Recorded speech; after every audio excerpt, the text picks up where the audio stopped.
Hi friends, mission GS academy में आपका स्वागत है। डेली की तरह आज मैं फिर आपके लिए 50 क्वेश्चन का टेस्ट सीरीज लाया हूं, जो कि आपको सुबह में 8 बजे चलता है, लेकिन आज थोड़ा लेट हो गया है वीडियो डालने में और कल से यह टाइम से फिर आपको वीडियो आने लगेंगे।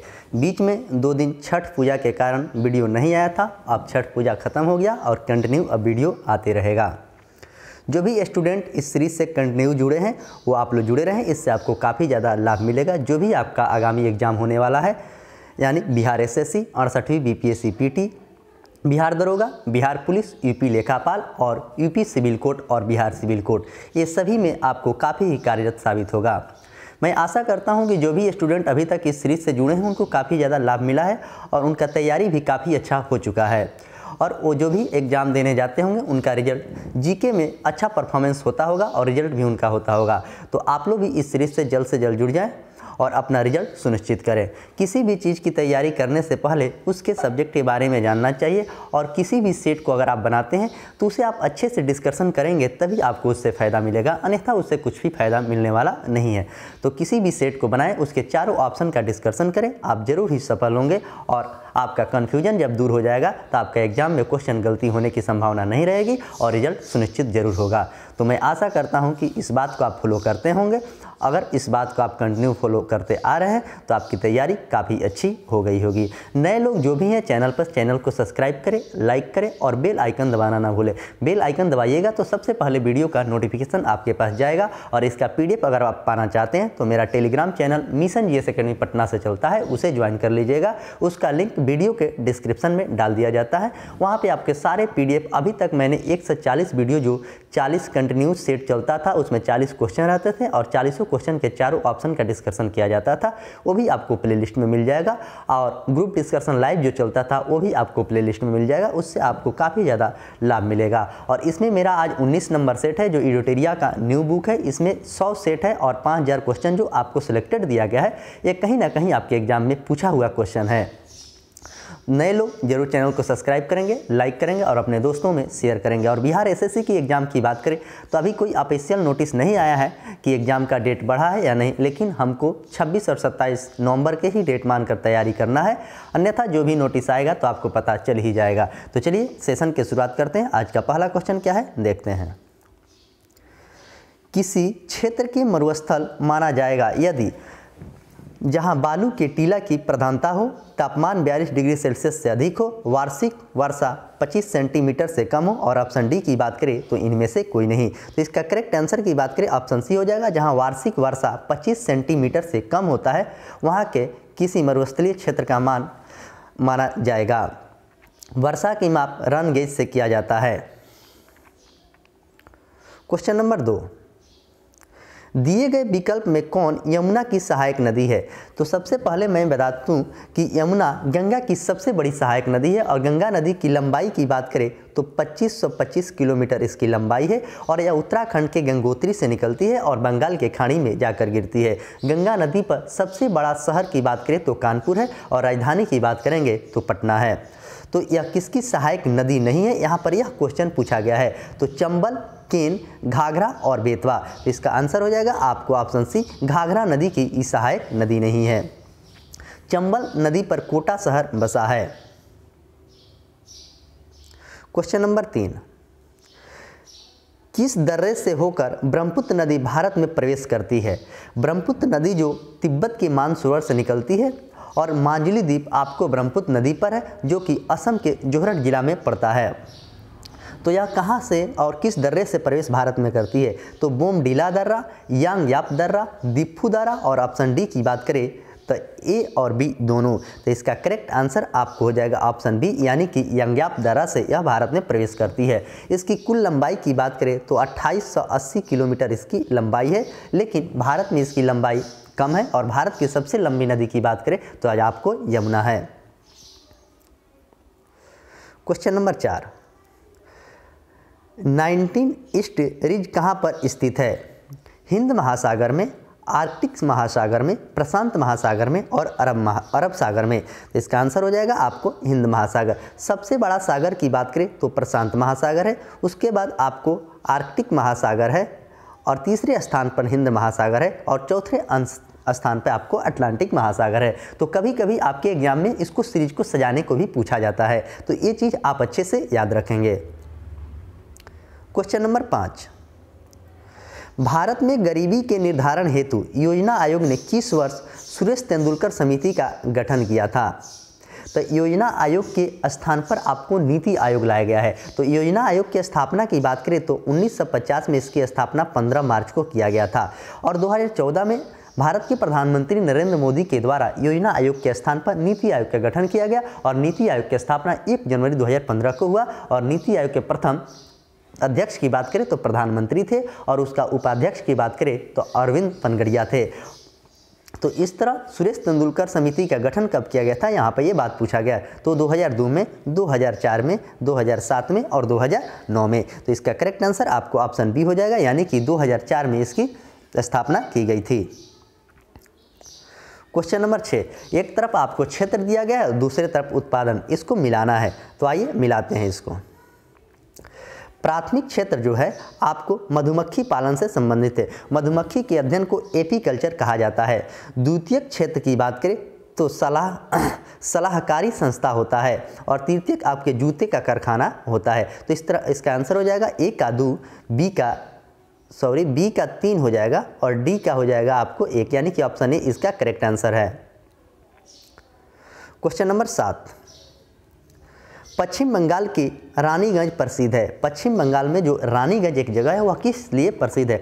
लौह अयस्क के लिए, कॉपर के उत्पादन के लिए, सीसा के उत्पादन के लिए और कोयला के क्षेत्र में। तो पश्चिम बंगाल में जो रानीगंज है आपको कोयला के क्षेत्र के लिए प्रसिद्ध है। यह क्वेश्चन आपके बीपीएससी जो 67वीं के एग्जाम हुआ था उसमें यह क्वेश्चन पूछा गया था, जो दोबारा प्रीलिम्स हुई थी। क्वेश्चन नंबर 8, कार्बन टैक्स लगाने वाला विश्व का पहला देश कौन बना है? जो कार्बन पर टैक्स, आइसलैंड, फिनलैंड, जर्मनी और ब्रिटेन। तो कार्बन टैक्स लागू करने वाला भारत का पहला देश आपको फिनलैंड है, ये भी आप याद रखेंगे। क्वेश्चन नंबर 9, संविधान सभा के प्रारूप समिति के अध्यक्ष कौन थे? संविधान सभा में प्रारूप समिति के अध्यक्ष डॉक्टर राजेंद्र प्रसाद, जवाहरलाल नेहरू, सरदार वल्लभ भाई पटेल और भीमराव अंबेडकर। तो इसका आंसर हो जाएगा आपको ऑप्शन डी, यानी कि भीमराव अंबेडकर। प्रारूप समिति में सदस्यों की संख्या आपको 7 थी भीमराव अंबेडकर को लेकर। राजेंद्र प्रसाद झंडा संचालन समिति के अध्यक्ष थे और जवाहरलाल नेहरू की बात करें तो संघ समिति के अध्यक्ष थे और अल्पसंख्यक के सरदार वल्लभ भाई पटेल थे। क्वेश्चन नंबर 10, भारतीय संविधान की न्यायिक पुनर्विलोकन की व्यवस्था किस देश के संविधान से लिया गया है? ये भी क्वेश्चन आपके एग्जाम में बहुत बार पूछा जा चुका है। न्यायिक पुनर्विलोकन तो अमेरिका के संविधान से, ब्रिटेन के संविधान से, आयरलैंड के संविधान से और कनाडा से। तो इसका करेक्ट आंसर हो जाएगा आपको ऑप्शन ए, यानी कि अमेरिका से लिया गया है। और मौलिक अधिकार भी आपसे पूछेगा तो अमेरिका के संविधान से ही लिया गया है। ब्रिटेन से आपको एकल नागरिकता लिया गया और संसद की जननी ब्रिटेन को कहा जाता है। आयरलैंड से आपको नीति निर्देशक तत्व लिया गया है। कनाडा से बात करें तो संघात्मक व्यवस्था लिया गया है। इस तरह हमारे संविधान में 10 देशों से कुछ ना कुछ स्रोत लिया गया है। ये भी क्वेश्चन आपके ग्रुप डी का जो एग्जाम चल रहा था उसमें यह क्वेश्चन पूछा गया था कि कितने देशों से हमारे भारतीय संविधान में कुछ स्रोत लिया गया है, तो 10 देश से। आइए क्वेश्चन नंबर 11 देखते हैं। क्वेश्चन नंबर 11, वित्त विधेयक के बारे में विशेष उपबंध संविधान के किस अनुच्छेद में वर्णित है? वित्त विधेयक के बारे में पूछा गया है। तो अनुच्छेद 280, अनुच्छेद 117, अनुच्छेद 121 और अनुच्छेद 368। तो वित्त विधेयक के बारे में तो इसका आंसर हो जाएगा आपको ऑप्शन बी, अनुच्छेद 117 में इसके विशेष उपबंध की बात कही गई है। और 280 की बात करें तो अनुच्छेद 280 में वित्त आयोग का बात कहा गया है। वित्त आयोग का गठन 1951 में हुआ था। अनुच्छेद 368 की बात करें तो अनुच्छेद 368 में संविधान संशोधन की प्रक्रिया है, जो कि भारतीय संविधान में दक्षिण अफ्रीका से संविधान संशोधन की प्रक्रिया ली गई थी और यह भाग 20 में भी है। ये भी बात आप अच्छे से याद रखेंगे। आइए क्वेश्चन नंबर 12,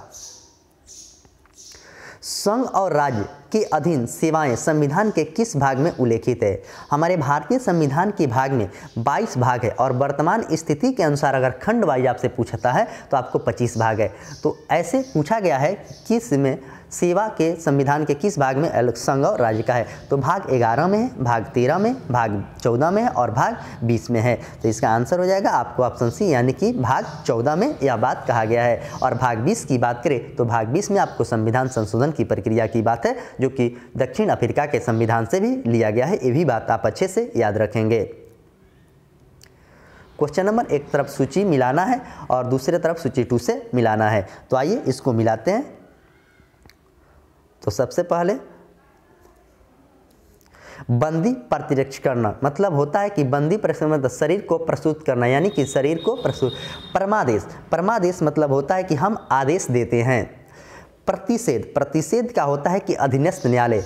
और अधिकार पृक्ष का मतलब होता है किसी के अधिकार से। तो यह आपको रीट जो जारी किया जाता है, सुप्रीम कोर्ट इसको रीट अनुच्छेद 32 के तहत जारी करता है 5 प्रकार के, और उच्च न्यायालय की बात करें तो अनुच्छेद 226 के तरह या 5 प्रकार के रीट जारी करता है। तो इस तरह इस अनुच्छेद को भी आप याद रखेंगे और किससे क्या होता है ये चीज़ भी आप याद रखेंगे। आपके एग्जाम में यह क्वेश्चन कई बार पूछा जा चुका है।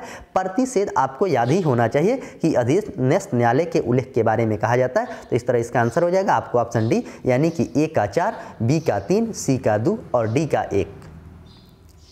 क्वेश्चन नंबर 14, संसदीय शासन की वास्तविक कार्यपालिका शक्ति किसके पास होती है? संसदीय, तो सबसे पहले मैं बता दूं कि संसद की बात अनुच्छेद 79 में है, राज्यसभा की बात अनुच्छेद 80 में है और लोकसभा की बात अनुच्छेद 81 में है। तो इसका एक ट्रिक है सरला, सरला से याद रखेंगे तो सत से संसद 79, राज्यसभा 80 और लोकसभा 81। तो राष्ट्रपति के पास, प्रधानमंत्री के पास, संसद के पास और वित्त मंत्री के पास। तो इसका आंसर हो जाएगा आपको ऑप्शन बी, प्रधानमंत्री के पास होता है। राष्ट्रपति की बात करें तो अनुच्छेद 52 में भारत के राष्ट्रपति की बात कहा गया है। और वित्त मंत्री, अभी भारत के वर्तमान में वित्त मंत्री महिला जो निर्मला सीतारमण है कि जो कि दूसरी बार भारत के वित्त मंत्री बनी है। क्वेश्चन नंबर 15, निम्नलिखित में से कौन संघीय बजट की तैयारी और उसे संसद में पेश करने के लिए उत्तरदायी होता है? आर्थिक कार्य विभाग, वित्त सेवा विभाग, राजस्व विभाग और ऑप्शन डी की बात करें तो इनमें से कोई नहीं। तो इसका करेक्ट आंसर आपको ऑप्शन ए हो जाएगा, यानी कि आर्थिक विभाग में यह बात कहा गया कि संघीय बजट की तैयारी के उद्देश्य संसद में पेश करने का उत्तरदायी होता है। क्वेश्चन नंबर 16, उच्चतम न्यायालय में संविधान के निर्वाचन से संबंधित मामले की सुनवाई करने के लिए न्यायाधीश की कम से कम कितनी होनी चाहिए? मतलब सुप्रीम कोर्ट की बात यहाँ पर कहा जा रहा है। तो 5, 7, 10 और 12। देखिए यह क्वेश्चन ऐसा आपको जो भी लोग यूपी पेट का एग्जाम दिए हैं, यह क्वेश्चन पूछा गया था। तो इसका आंसर हो जाएगा आपको ऑप्शन ए, 5 न्यायाधीश की होना कम से कम आवश्यक है।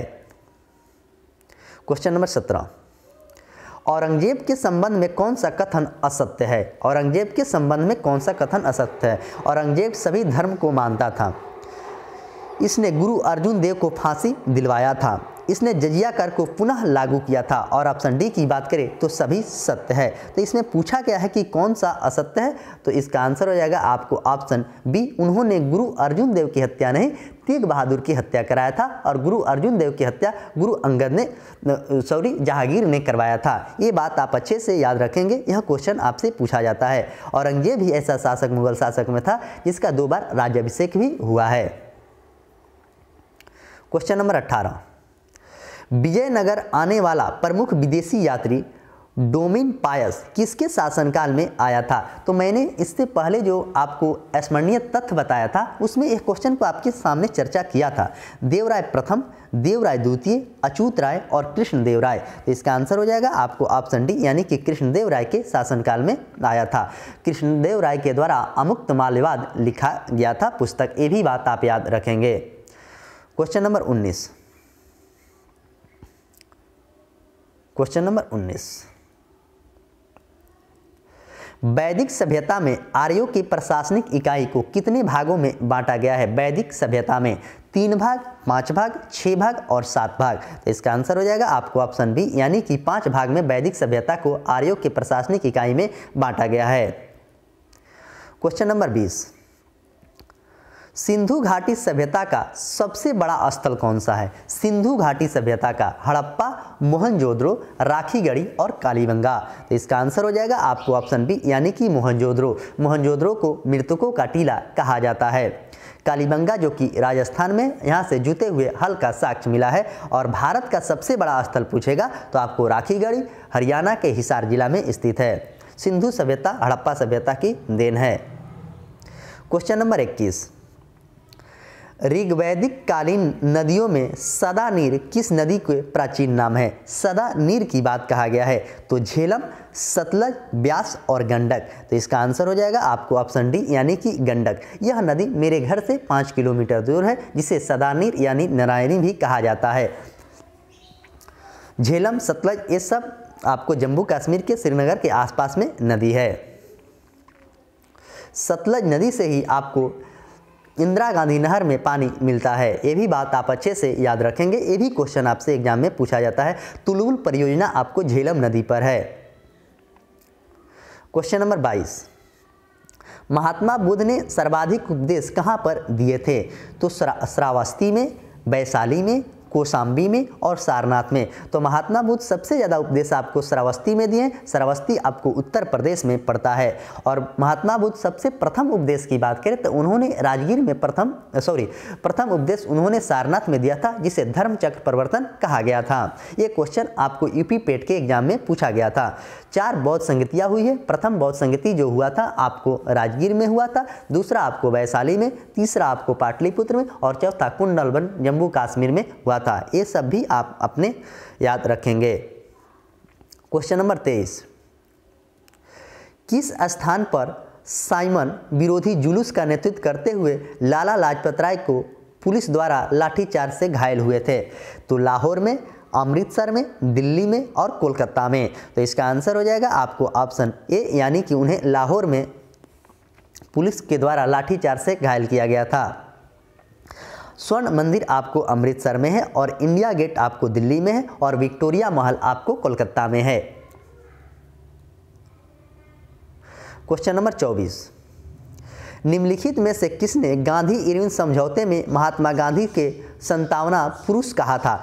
सबसे पहले मैं बता दूं कि गांधी इरविन समझौता जो हुआ था 12 मार्च 1931 को हुआ था। उस समय भारत के वायसराय लॉर्ड इरविन थे, जिनका शासनकाल 1926 से लेकर 1931 तक था। तो किसने सद्भावना का पुरुष कहा था? तो Alan Campbell Johnson, Madan Mohan Malviya, Sarojini Naidu, Tej Bahadur Sapru. तो इसका आंसर हो जाएगा आपको option A Alan Campbell Johnson ने कहा था। यह क्वेश्चन काफ़ी इंपॉर्टेंट क्वेश्चन है, आप इसे अच्छे से याद रखेंगे। मदन मोहन मालवीय की बात करें तो बनारस हिंदू विश्वविद्यालय की स्थापना 1916 में मदन मोहन मालवीय के द्वारा की गई थी। सरोजिनी नायडू की बात करें तो भारत के प्रथम भारतीय कांग्रेस के अध्यक्ष महिला बनी थी सरोजिनी नायडू आपको 1925 में। क्वेश्चन नंबर 25, अपने अध्यक्षीय संबोधन के समय किसने हिंदी भाषा के लिए रोमन लिपि लागू करने में वकालत किया था? तो महात्मा गांधी, जवाहरलाल नेहरू, सुभाष चंद्र बोस और दादा भाई नौरोजी। तो इसका आंसर हो जाएगा आपको ऑप्शन सी यानी कि सुभाष चंद्र बोस के द्वारा किया गया था। गांधी जी कांग्रेस के अध्यक्ष 1924 में बने थे बेलगांव अधिवेशन में। जवाहरलाल नेहरू ने कांग्रेस के 3 बार अध्यक्षता किया है। एक बार आपको 1929 में किया है, एक बार 1936 में किए हैं और एक बार 1937 में किया है। और दादा भाई नौरोजी भी आपको 3 बार अध्यक्षता किए हैं, एक बार 1986 में, दूसरा प्रथम 1886, दूसरा 1893 और तीसरा 1906 में। 1906 में ही सबसे पहले उन्होंने स्वराज शब्द का भी प्रयोग किया था दादा भाई नौरोजी ने। क्वेश्चन नंबर 26, अखिल भारतीय मुस्लिम लीग के गठन का प्रस्ताव किसने दिया था? अखिल भारतीय आगा खां, सलीमुल्लाह, सैयद मोहम्मद खां और मोहसिन उल मुल्क। तो अखिल भारतीय मुस्लिम लीग के गठन का प्रस्ताव यहाँ पूछा गया। तो इसका आंसर हो जाएगा आपको ऑप्शन बी सलीमुल्लाह किया था। और मुस्लिम लीग की स्थापना 1906 में हुआ था। उस समय भारत के वायसराय लॉर्ड मिंटो थे। क्वेश्चन नंबर 27, प्रकाश संश्लेषण के प्रक्रम के द्वारा कार्बोहाइड्रेट का संश्लेषण करते हुए यह कार्बोहाइड्रेट निम्न में से किससे मिलकर बना होता है? तो carbon, hydrogen, carbon, oxygen, nitrogen, oxygen, oxygen, carbon एवं हाइड्रोजन। तो ये किसका बना होता है? तो इसका आंसर हो जाएगा आपको ऑप्शन डी, यह तीनों का मिलकर बना होता है, ऑक्सीजन के, कार्बन के और हाइड्रोजन के। क्वेश्चन नंबर 28, निम्नलिखित में से कौन पादप हार्मोन नहीं है? कौन सा पादप हार्मोन नहीं है? तो जिबरेलिन, ऑक्सिन, एपिनेफ्रिन और साइटोकाइनिन। तो इसमें पूछा गया कि कौन सा नहीं है, तो इसका आंसर हो जाएगा एपिनेफ्रिन।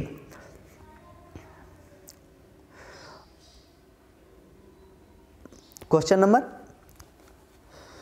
29 मिलान करना है। हैजा, डेंगू, फिलिपाव और मलेरिया। तो आइए इसको मिलाते हैं। तो हैजा जो है, आपको हैजा की बात करें तो हैजा आपको क्रीमी से है,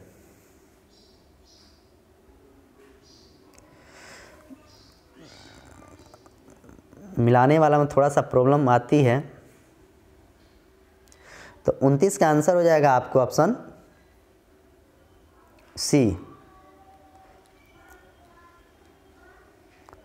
29 का ऑप्शन नंबर सी इसका करेक्ट आंसर है, यानी कि ए का 4, बी का 1, सी का 3 और डी का 2। तो ए का 4 हो जाएगा आपको, यानी कि हैजा आपको बैक्टीरिया से होता है, डेंगू आपको वायरस से होता है, फिलिपप आपको प्रोटोजोआ से होता है और मलेरिया आपको कृमि से होता है।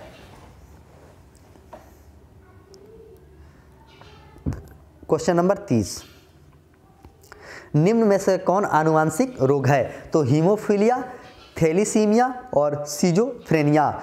तो कौन सा यह जो रोग है कि आनुवांशिक रोग है? तो इसका आंसर होगा आपको ऑप्शन डी, यानी कि यह सभी रोग है। आपको कलर ब्लाइंडनेस जो भी है आपको वो भी आनुवांशिक रोग ही है। क्वेश्चन नंबर 31, निम्नलिखित में से कौन से जीव निमेटोडा संघ के अंतर्गत आता है? निमेटोडा संघ के अंतर्गत एस्कैटिस, फेलिरियसिस, पिन वर्ग, ये सभी। तो कौन सा आता है? तो इसका आंसर होगा आपको ऑप्शन डी, यह सभी रोग आते हैं निमेटोडा संघ के अंतर्गत। क्वेश्चन नंबर 32, लार में मुख्यतः कितने प्रकार के पाचक एंजाइम पाए जाते हैं? 2 प्रकार के, 3 प्रकार के, 4 प्रकार के और 5 प्रकार के। तो लार में आपको 2 प्रकार के एंजाइम पाए जाते हैं, मुख्य रूप से पाचक एंजाइम। क्वेश्चन नंबर 33, निम्नलिखित में से किसे कोशिका का ईंधन भी कहा जाता है? कोशिका का ईंधन माल्टोज को, ग्लूकोज को, सुक्रोज को और लैक्टोज को। तो कोशिका का ईंधन आपको ग्लूकोज को कहा जाता है। ग्लूकोज का सूत्र C6H11O6 होता है और इसका एटॉमिक मास की बात करें तो 180 होता है। ये भी बात आप याद रखेंगे। क्वेश्चन नंबर 34, क्वेश्चन नंबर 34 कह रहा है कि अधिकांश कीट श्वसन कैसे करते हैं? अधिकांश जो कीट होते हैं वह श्वसन कैसे करते हैं? तो त्वचा से, वातक तंत्र से, फेफड़ों से और क्लोम से। तो यह कैसे श्वसन करते हैं? तो इसका आंसर हो जाएगा वातक तंत्र से अधिकांश कीट करते हैं। फेफड़ा से मनुष्य करता है और त्वचा से आपको मेढक करता है। क्वेश्चन नंबर 35, साबुन के पतले झाग में चमकदार रंगों का बनना किस परिघटना का परिणाम है? साबुन के पतले झाग में परावर्तन और व्यतिकरण, अपवर्तन और व्यतिकरण, ध्रुवण और व्यतिकरण, परावर्तन और अपवर्तन। तो इसका आंसर की बात करें तो इसका आंसर हो जाएगा परावर्तन और व्यतिकरण के कारण चमकदार रंगों का बनना परिघटना कहलाता है। क्वेश्चन नंबर 36, तंतु प्रकाशित संचार से संकेत किस रूप में प्रभावित होता है? सूक्ष्म तरंग से, विद्युत तरंग से, रेडियो तरंग से और प्रकाश तरंग से। तो तंतु प्रकाशित संचार यहाँ पर पूछा गया है। तो इसका आंसर हो जाएगा आपको ऑप्शन ए, यानी कि डी, प्रकाश तरंग से होता है। प्रकाश का सबसे पहले गति रोमर ने मापा था और प्रकाश की चाल की बात करें तो 3 × 10⁸ मीटर प्रति सेकेंड होता है। यह भी क्वेश्चन आपके एग्जाम में कई बार पूछा जा चुका है।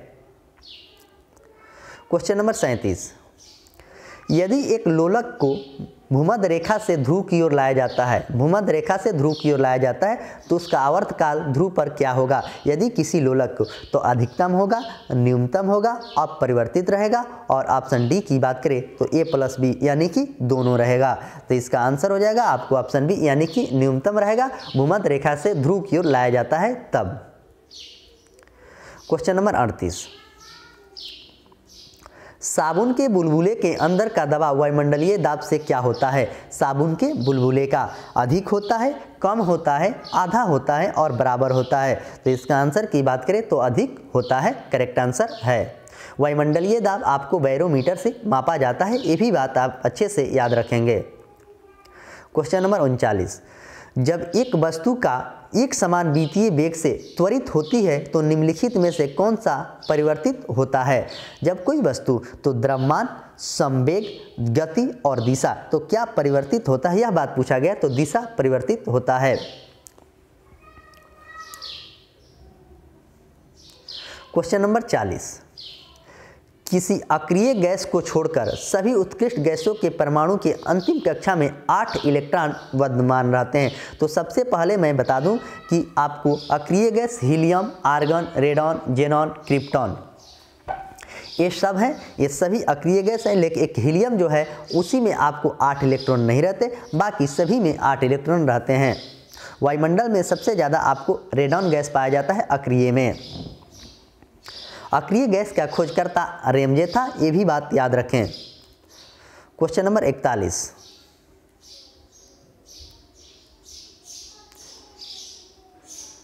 क्वेश्चन नंबर 41, अम्ल धातु कार्बोनेट के साथ अभिक्रिया करके निम्नलिखित में से कौन सा गैस का निर्माण करता है? अम्ल जो धातु कार्बोनेट से अभिक्रिया करता है तो ऑक्सीजन, हाइड्रोजन, कार्बन डाइऑक्साइड और नाइट्रोजन। तो इसका आंसर हो जाएगा आपको ऑप्शन सी यानी कि कार्बन डाइऑक्साइड का निर्माण करता है, यानी कि CO2। ऑक्सीजन की बात करें तो ऑक्सीजन का खोज प्रिस्टले ने किया था, और हाइड्रोजन का खोज कैवेंडिश ने किया था, और नाइट्रोजन का खोज रदरफोर्ड ने किया था। वायुमंडल में सबसे ज़्यादा नाइट्रोजन 78% पाया जाता है, उसके बाद 21% आपको नाइट्रोजन पाया जाता है, उसके बाद आपको कार्बन डाइऑक्साइड 0.03% पाया जाता है। क्वेश्चन नंबर 42, निम्नलिखित में से किसे चाकू से काटा जा सकता है? आसानी से चाकू से किसे काटा जा सकता है? तो सोडियम को, पोटेशियम को और कोबाल्ट को, और ऑप्शन डी की बात करें तो A और B दोनों को। तो इसका आंसर हो जाएगा आपको ऑप्शन डी यानी कि A और B दोनों को। सोडियम को भी काटा जा सकता है और पोटेशियम को भी काटा जा सकता है। सोडियम का एटॉमिक नंबर 11 होता है और इसका संकेत आपको Na होता है, और पोटेशियम का आपको K होता है और इसका एटॉमिक नंबर 19 होता है, ये भी बात याद रखेंगे। कोबाल्ट का उपयोग आपको कैंसर के इलाज में किया जाता है, साइनोकोबालमिन। क्वेश्चन नंबर 43, निम्न में से हाइड्रोजन के रेडियो सक्रिय समस्थानिक तत्व कौन सा है? हाइड्रोजन के आपको 3 समस्थानिक होते हैं, ये भी बात आप अच्छे से याद रखेंगे। तो इसमें पूछा गया कौन सा है? प्रोटियम, ड्यूटेरियम, ट्राइटियम और ऑप्शन डी की बात करें तो सभी। तो इसका कौन सा समस्थानिक निम्न तत्व है? तो आपको ट्राइटियम है, याद रखेंगे। सबसे ज़्यादा समस्थानिक आपको पोलोनियम का होता है, जो कि आपको उनके 26 समस्थानिक पोलोनियम का होता है। क्वेश्चन नंबर 44, एसिटिलीन का रासायनिक सूत्र क्या है? तो मैंने कल एसिटिलीन का सूत्र आपको बताया था कि एसिटिलीन का सूत्र क्या होता है, C2H4 C2H6 CH4 C2H2। तो एसिटिलीन की सूत्र आपको ऑप्शन डी C2H2 होता है। इसे कच्चे फलों के लिए पकाया जाता है। CH4 मतलब मीथेन का यह सूत्र है, मार्स गैस का भी सूत्र है, इसे आप याद रखेंगे।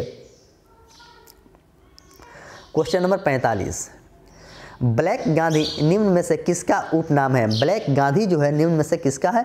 तो महात्मा गांधी के, जमुना लाल बजाज के, जगजीवन राम को और मार्टिन लूथर किंग को। तो ब्लैक गांधी के नाम से किसे पुकारा जाता है? तो मार्टिन लूथर किंग को पुकारा जाता है। जगजीवन राम श्रम मंत्री थे और महात्मा गांधी का जन्म 2 अक्टूबर 1869 को गुजरात के पोरबंदर में हुआ था, और इनका मृत्यु 30 जनवरी 1948 को नाथूराम गौड के द्वारा मारकर कर दिया गया था। जमुना लाल बजाज गांधी जी के पुत्र थे। क्वेश्चन नंबर 46, ऑस्कर के लिए नामित प्रथम भारतीय फिल्म कौन था? ऑस्कर के लिए जो नामित हुआ था, मदर इंडिया, सलाम, बम्बे, लगान और पहेली। तो सबसे पहला फिल्म कौन था जो कि ऑस्कर के लिए? तो मदर इंडिया था।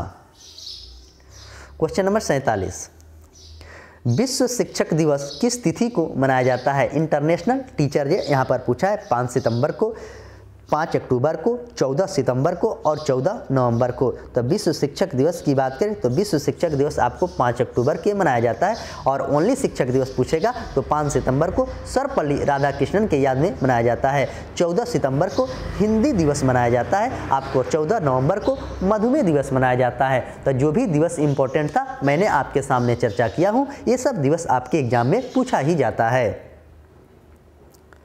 क्वेश्चन नंबर 48, मंडप और रथ किस शैली से मंदिर की विशेषताएं हैं? मंडप और रथ किस शैली के मंदिरों की विशेषताएं हैं? तो महेंद्र वर्मन शैली, मामलम शैली, राजसी शैली और नंदी वर्मन शैली। तो मंडप और रथ किस शैली का है? यह बात पूछा गया तो यह मामलम शैली का है। क्वेश्चन नंबर 49, नीपक आंदोलन की प्रेरणा थी? नीपक चैतन्य से, ज्ञानेश्वर से, दादू दयाल से और नामदेव से। तो इसका आंसर हो जाएगा आपको ऑप्शन सी यानी कि दादू दयाल से था नीपक आंदोलन की प्रेरणा। क्वेश्चन नंबर 50, आज के पीडीएफ में जो 50 क्वेश्चन रहते हैं और 50 नंबर क्वेश्चन के आपके सामने मैं चर्चा कर रहा हूँ। इसके बाद कुछ स्मरणीय तथ्य जो दिया रहता है वो काफ़ी इंपॉर्टेंट रहता है जो कि आपके एग्जाम में सीधे पूछा जाता है। खेल ही जीवन है का सिद्धांत किसने प्रस्तुत किया था? जी स्टैनली ने, जॉन डेवी ने, वान सेलर ने और मैकडोगल ने। तो यह किसने किया था? तो इसका आंसर हो जाएगा जॉन डेवी के द्वारा किया गया था। खेल ही जीवन है। आइए स्मरणीय तथ्य को देखते हैं।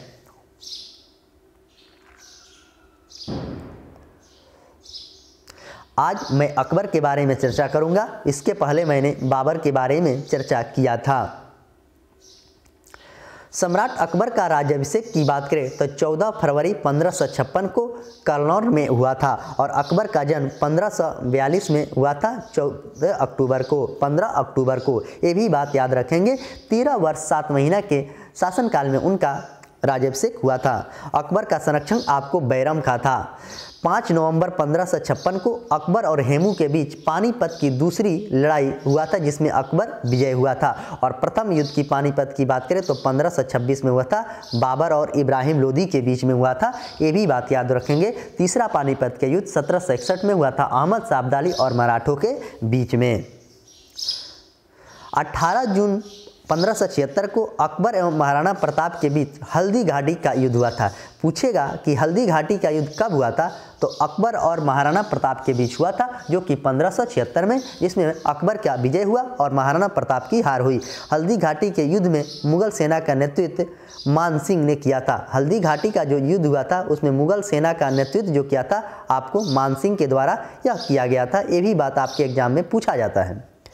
अकबर ने जैन धर्म विद्वान हरविजय सूरी को जगत गुरु की उपाधि दिया था। अकबर ने हरविजय सूरी को जगत गुरु की उपाधि दिया था।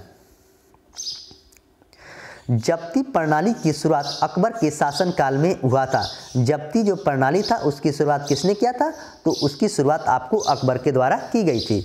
मुगल काल में 10 साल बंदोबस्त की व्यवस्था शुरुआत टोडरमल ने किया था। मुगल काल में 10 साल बंदोबस्त की व्यवस्था टोडरमल के द्वारा की गई थी।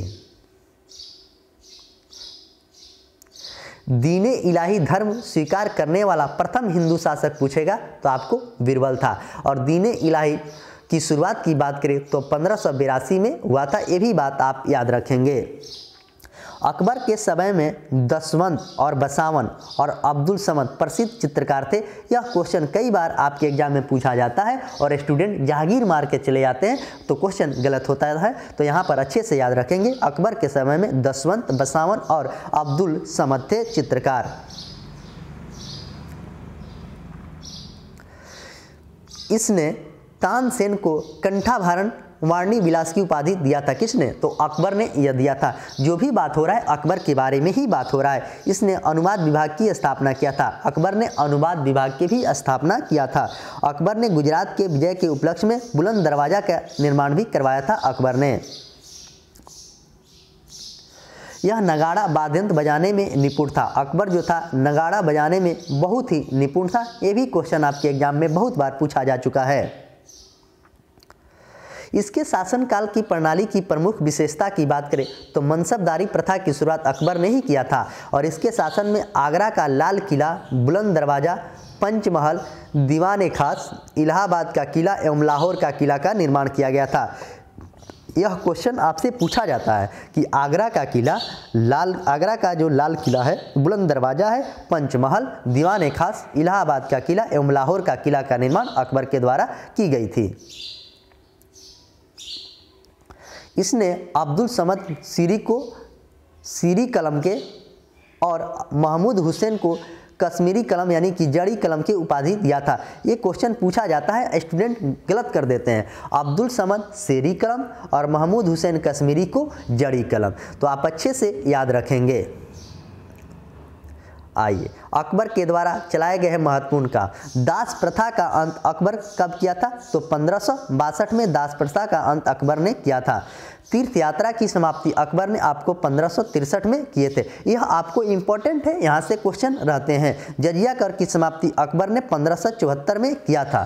फतेहपुर सीकरी की स्थापना अकबर के द्वारा 1571 में किया था और इबादत खाना की स्थापना पूछे तो अकबर ने 1575 में किए थे। मजहर की घोषणा की बात करें तो अकबर ने मजहर की घोषणा आपको 1579 में किया था और दीन इलाही की स्थापना 1582 में किया था और इलाही स्वत की स्थापना आपको 1583 में किया था। तो यह जितने 7-8 इम्पोर्टेंट जो उन्होंने काम किया है, यह आपके एग्जाम में पूछा जाता है। तो इस तरह आपके सामने जो स्मरणीय तथ्य था उसे भी मैंने पेश किया। काफ़ी किफ़ायती तरीक़ा से इसका डिस्कशन किया जाता है, जो कि आपको कहीं से भी कन्फ्यूजन न रहे। एग्जाम में जाए तो आपने ऑप्शन ढूंढे कि यह ऑप्शन कहाँ पे है। ऐसा जब आपकी तैयारी हो जाती है तो रिजल्ट किसी से नहीं रुकता है। जो भी मेहनत करता है उसका रिजल्ट होता है। 100% इसका गारंटी है। आप अच्छे से मेहनत कीजिए, पढ़िए, आपका रिजल्ट ज़रूर होगा। तो चलिए, मैं इसी के साथ सेशन को समाप्त करता हूँ। नए लोग जो भी हैं चैनल को सब्सक्राइब करें, लाइक करें और अपने दोस्तों में ज़्यादा से ज़्यादा शेयर करें कि और भी स्टूडेंट को इससे फ़ायदा मिले। तो चलिए, मिलेंगे कल सुबह फिर 8 बजे। तब तक के लिए धन्यवाद।